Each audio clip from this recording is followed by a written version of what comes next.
अभी एक महिला गई उनके दरबार में और कहती कि कोई दवा की जरूरत नहीं, और वहीं दरबार में मर गई महिला। तो मनोरंजन में अरे बताते कि शक्ति होती है, वहाँ पर शक्ति रहती है। कोई शक्ति नहीं, कौन सी शक्ति? वहाँ आग लग गई, 200 झुग्गी झोपड़ियाँ चल गई, ट्रेन बंद कर दिया, जनता पर हो जाएगी, जैसे हम बोलेंगे वैसे करेंगे।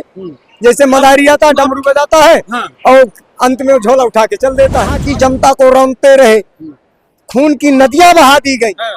फिर बताइए यहाँ 33 करोड़ देवता सो रहे थे कि जग रहे था? वो तो बहुत पुजारी है ना, उनको तो दिखाई देता साक्षात, आंख भी नहीं है फिर भी ईश्वर दिखाई दे रहा। हाँ आंख ने फिर भी दिखाई देते। तो कितना बड़ा पुजारी हो, कितना बड़ा भगत हो, लेकिन वो जब बीमार होता तो बड़े बड़े यम बड़े बड़े अस्पतालों में जाता है कि अंदर बाहर का मैल थोड़ी धोना है। जब आदमी के अंदर का मैल नहीं होगा धोएगा, तो बाहर के मैल धोने से क्या मतलब है?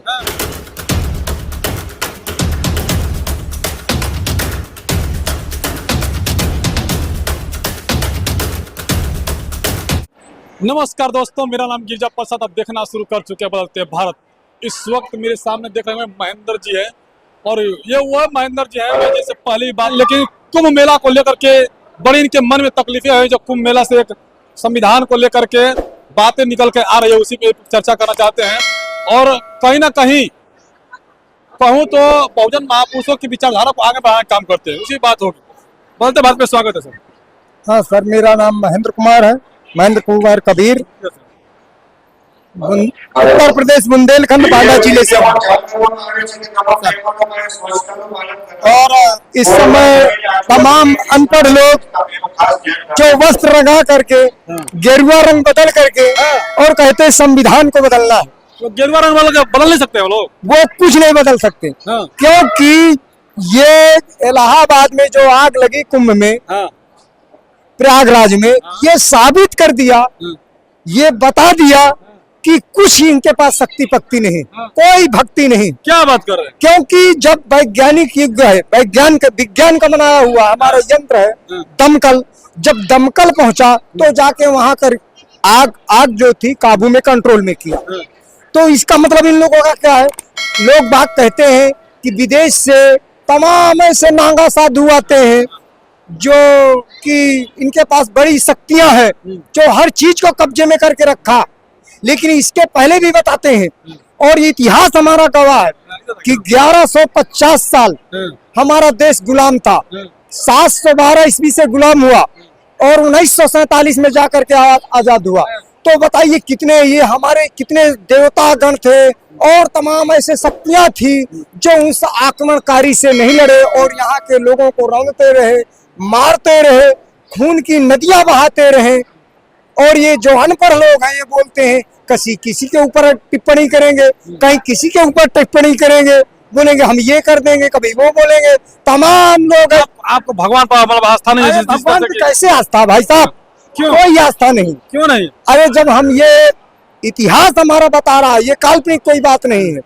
आप जिस कुंभ की बात कर रहे हैं, हाँ। उस कुंभ में जो नहाएगा वो शुद्ध हो जाएगा। अरे कभी अंतरात्मा शुद्ध होता है कि अंदर बाहर का मैल थोड़ी धोना है। जब आदमी के अंदर का मैल नहीं होगा धोएगा, तो बाहर के मैल धोने से क्या मतलब है? उसका कोई मतलब नहीं। हमारी आत्मा शुद्ध नहीं। हमारा संत रविदास ने कहा कि मन है चंगा तो कठौती में गंगा। क्यों कहा? क्यों कहा? इसीलिए कहा कि अगर आपका दिल साफ है, सब कुछ साफ है, तो ठीक है। जो उसमें नहा रहे हैं तो उनका मन और तन दोनों धुलाई है ना? कुछ नहीं धुलाई होता, वो सब अंदर का थोड़ी धुलाई होगा, वो तो बाहर का चमड़ा तुम्हारा धुलाई होता है। वो चमड़ा का धोने जा रहे हैं बस, ना कि कुछ वहाँ मनोरंजन है, सब कुछ नहीं है। मनोरंजन है, मनोरंजन है। अरे बताते कि शक्ति होती है, वहाँ पर शक्ति रहती है। कोई शक्ति नहीं, कौन सी शक्ति? वहाँ आग लग गई, 200 झुग्गी झोपड़ियाँ चल गई, टेंट जल गए, और वहाँ पर जितने सारे ऋषि मुनि थे, महात्मा थे, वो कुछ देखते रह गए। कोई मुंह से भाला डालता है, कोई कहीं से भाला डालता है, वो समय पर कहाँ चला जाता है इनका? मतलब लोगों को बेवकूफ बनाने के लिए। जो भाला मुंह में डालते हैं, कहीं डालते हैं तो उनको सीधी करते हैं। अरे वो कौन सा काम जनहित के लिए करते हैं? कोई जनहित के लिए काम नहीं, कुछ नहीं। अरे वो लोग नागा बाबा है, आप लोग शराब। अरे नागा ये कौन सा मानव समाज को नागा संदेश दे रहे हैं? नागा कोई मानव समाज को संदेश नहीं दे रहे।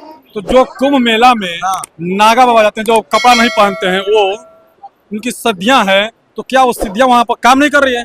देखो, कभी भी कपड़ा वस्त्र जो है मतलब ना पहनते हुए ये समाज को कौन सा संदेश जा रहा है, हमको यही पता नहीं चल रहा है। सनातन धर्म है। ये सनातन धर्म ये कहता है कि नांगा जाओ, नंगे हो जाओ, तो फिर ये इंडस्ट्रियल बेकार है। जो कपड़ा बनता है, बड़े बड़े दूर दराज लोग जाते हैं, मुंबई जाते हैं, सूरत जाते हैं लोग, वहाँ कपड़ा बनता है, कपड़ा लोगों में पहनते हैं। ये वस्त्र ढकने के लिए मतलब शरीर ढकने के लिए वस्त्र बनाया गया, सर्दी गर्मी से ढकने के लिए।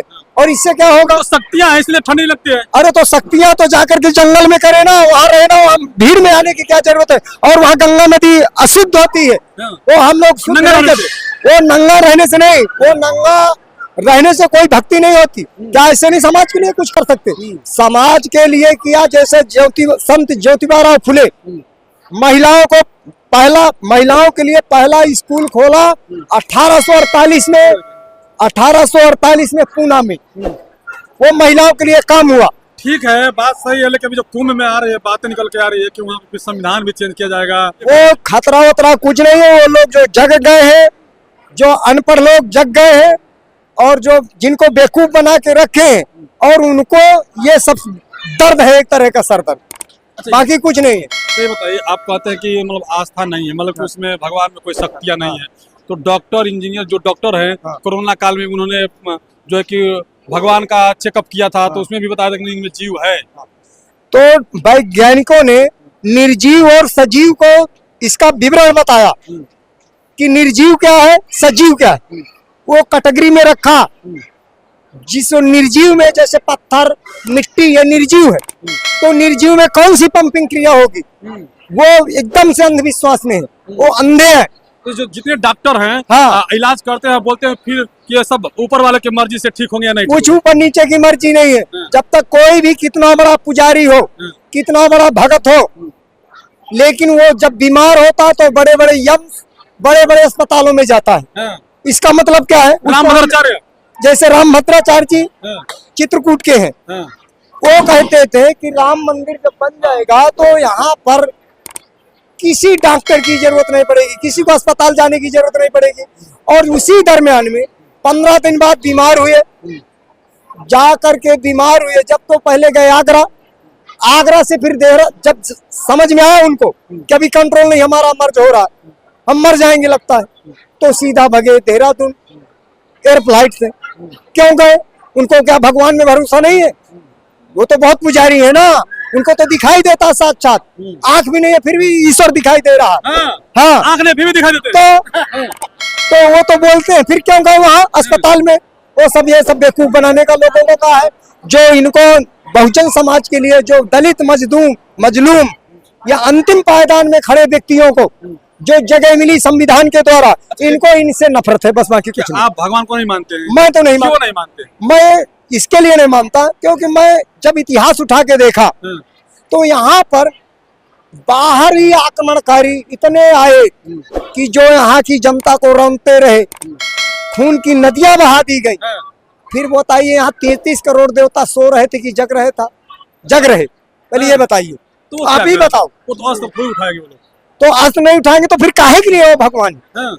जो भी करता इंसान करता। जैसे अभी बताया, और सोशल मीडिया में ये बात वायरल थी कि कुंभ में आग लग गई, और आग लगने के बाद वहां पर बड़े बड़े तपस्वी, जिनको बोलते हैं कि बहुत गुफाओं से निकल के आते हैं और इधर उधर से निकल के आते हैं, पूरे भारत के और विदेश के भी आते हैं। ऐसा मतलब मैं तो वहां देखा नहीं, लेकिन मैं सोशल मीडिया में ये देखता हूँ, तो बताते हैं कि वहां से आए।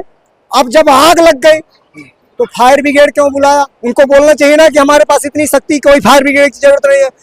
तमाम ऐसे साधु हैं, ऐसे हिंदू राष्ट्र का प्रचार करते हैं, जो सरकारी सिक्योरिटी लेके घूम रहे हैं और कहते हैं कि हमारा बड़ा चमत्कार है, हमको बालाजी दिखाई दे रहा है। जैसे धीरेन्द्र शास्त्री, छतरपुर के धीरेन्द्र शास्त्री, अंतर्यामी है, वो देख के आपका पूरा हुलिया बता देंगे कि आप क्या कहना चाहते हैं। अरे अभी एक महिला गई उनके दरबार में और कहती कि कोई दवा की जरूरत नहीं, और वहीं दरबार में मर गई महिला। तो अरे सबसे बड़ा भगवान की मर्जी थी। सबसे बड़ी चीज तो ये है, समझने की बात, थोड़ी सी बुद्धि की जरूरत है, ज्यादा दूर जाने की नहीं। जब उनके पास चमत्कार है तो ये सरकारी सिक्योरिटी की क्या जरूरत है आगे पीछे लेके। अरे दुनिया के जो साधु हैं, जो बहुत राष्ट्र लेवल के साधु थे, संत अपने को माना, लोगों ने ही पूरा भारत माना, जैसे संत आसाराम, संत राम रहीम, ऐसे लोगों को ये भारतीय कानून में इतनी ताकत है कि वो ठूसा गया। ये सब कुछ नहीं है। यहाँ एक समय बलात्कारियों को देवता माना गया और वहीं कहीं कुछ नहीं है। भगवान को बलात्कारी बता रहे हैं, देवता नहीं माना, मैं नहीं कह रहा, पूरा राष्ट्र कह रहा था। संत आसाराम, संत राम रहीम, संत रामपाल, ये भी जेल में ठूसे गए। तो एक मतलब कि ये बलात्कारी निकले, मैं नहीं कह रहा, इनको कोर्ट सब पूरा भारत जान रहा, मैं थोड़ी कह रहा हूँ, लेकिन पूरा भारत जान रहा। लेकिन ये कह रहे हैं कि वो लोग को आंखों में मतलब अंधा करके बैठे थे। यहाँ की जनता ही अंधी, जब पढ़ेंगे जनता अंधा है। अरे जनता भी अंधा है ना, समझदारी नहीं। अब तो सबको ही अंधा, अरे एक अंधा तरफ से संत महा जो गुरु है उनको भी बोल रहा है कि ढोल सुना है, जनता को भी वो समझने की ताकत नहीं है। ये जो कि स्कूल बंद कर रहे हैं, यही काम है ना इन लोगों का, कि स्कूल बंद कर दिया जाए, जनता अनपढ़ हो जाएगी, जैसा हम बोलेंगे वैसे करेंगे। जैसे मदारी आता है, डमरू बजाता है और अंत में झोला उठा के चल देता है। क्या करोगे? तो जनता भी पागल है, संत सब नहीं पागल, जो उसको मानने वाले मनवाने वाले, वो उनकी तर्क नहीं, वह सोच नहीं। शिक्षा में इतनी बड़ी ताकत है। आज जो भी ये सब हो रहा है शिक्षा के बदौलत, और ये वैज्ञानिक, जब शिक्षा अच्छी होगी तो वैज्ञानिक बनेंगे, डॉक्टर बनेंगे, इंजीनियर बनेंगे, उससे ही सारा सब काम है।